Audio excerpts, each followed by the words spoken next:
ओम नमो भगवते वासुदेवाय। राधे राधे दोस्तों, बहुत बहुत स्वागत है आप सभी का मेरे चैनल MS वर्ड्स पर। दोस्तों, आज की वीडियो में हम ज्येष्ठ शुक्ल पक्ष में आने वाली निर्जला एकादशी की व्रत कथा का महात्म्य सुनेंगे। निर्जला यानी यह व्रत बिना जल ग्रहण किए और उपवास रखकर किया जाता है, इसलिए यह व्रत कठिन तप और साधना के समान महत्व रखता है। हिंदू पंचांग के अनुसार वृषभ और मिथुन संक्रांति के बीच शुक्ल पक्ष की एकादशी को निर्जला एकादशी कहते हैं। इस व्रत को भीमसेनी एकादशी भी कहा जाता है और पांडव एकादशी के नाम से भी जाना जाता है। पौराणिक मान्यता है कि 5 पांडवों में एक भीमसेन ने इस व्रत का पालन किया था और बैकुंठ लोक को गए थे, इसलिए इसका नाम भीमसेनी एकादशी हुआ। सिर्फ निर्जला एकादशी का व्रत कर लेने से अधिक मास की 2 एकादशियों सहित साल की 25 एकादशियों के व्रत का फल मनुष्य को मिलता है। जहां साल भर की अन्य एकादशी व्रत में आहार संयम का महत्व है, वहीं निर्जला एकादशी के दिन आहार के साथ ही जल का संयम भी जरूरी है। इस व्रत में जल ग्रहण नहीं किया जाता, यानी निर्जल रहकर व्रत का पालन किया जाता है। यह व्रत मन को संयम सिखाता है और शरीर को नई ऊर्जा देता है। यह व्रत पुरुष और महिलाएं दोनों ही करते हैं। इस व्रत में पवित्रीकरण के समय जल आचमन के अलावा अगले दिन सूर्योदय तक पानी नहीं पीने का विधान है। निर्जला एकादशी के दिन जितना हो सके कम बोलें और हो सके तो मौन रहने की कोशिश करें। दिन में सोएं नहीं और ब्रह्मचर्य व्रत का पालन करें। ना तो झूठ बोलें और ना ही किसी पर गुस्सा करें और ना ही किसी से झगड़ा करें। एकादशी व्रत का मात्र धार्मिक महत्व ही नहीं है, ये व्रत मानसिक और शारीरिक स्वास्थ्य के नज़रिए से भी बहुत महत्वपूर्ण है। एकादशी का व्रत भगवान विष्णु की आराधना को समर्पित होता है। एकादशी का व्रत करके श्रद्धा और सामर्थ्य अनुसार दान करना चाहिए। इस दिन विधि पूर्वक जल दान और कलश का दान करने वाले को पूरे साल की एकादशियों का फल मिलता है। इस प्रकार जो इस पवित्र एकादशी का व्रत करता है वह समस्त पापों से मुक्त हो जाता है। इस दिन जल से भरे कलश पर सफ़ेद वस्त्र को ढककर रखें और उसके ऊपर चीनी व दक्षिणा रखकर ब्राह्मण को दान में देना चाहिए। इसके बाद दान पुण्य आदि कर इस व्रत का विधान पूर्वक करके दूसरे दिन पारण करना चाहिए। आइए अब हम निर्जला एकादशी यानी भीमसेनी एकादशी की व्रत कथा को सुनते हैं। व्रत कथा इस प्रकार से है।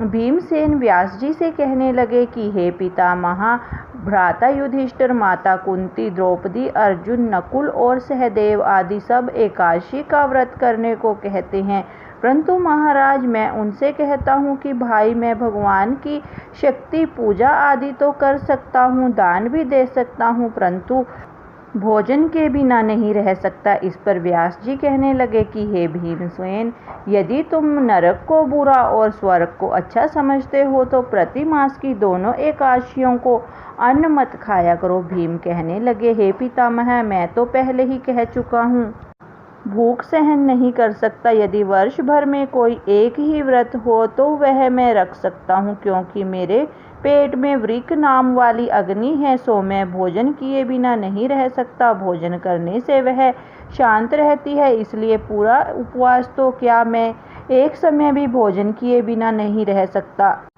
अतः आप कोई ऐसा व्रत बताइए जो केवल वर्ष में एक ही बार करना पड़े और मुझे स्वर्ग की प्राप्ति हो जाए। श्री व्यास जी कहने लगे, हे पुत्र, बड़े बड़े ऋषियों ने बहुत शास्त्र आदि बनाए हैं जिनसे बिना धन के थोड़े परिश्रम से ही स्वर्ग की प्राप्ति हो सकती है। इसी प्रकार शास्त्रों में दोनों पक्षों की एकादशी का व्रत मुक्ति के लिए रखा जाता है। व्यास जी के वचन सुनकर भीमसेन नरक में जाने के नाम से भयभीत हो गए और कांपकर कहने लगे कि अब क्या करूं, मास में 2 व्रत तो मैं नहीं कर सकता। हाँ, वर्ष में केवल एक व्रत करने का प्रयत्न अवश्य कर सकता हूँ। अतः वर्ष में एक दिन व्रत करने से यदि मेरी मुक्ति हो जाए तो ऐसा कोई व्रत बताइए।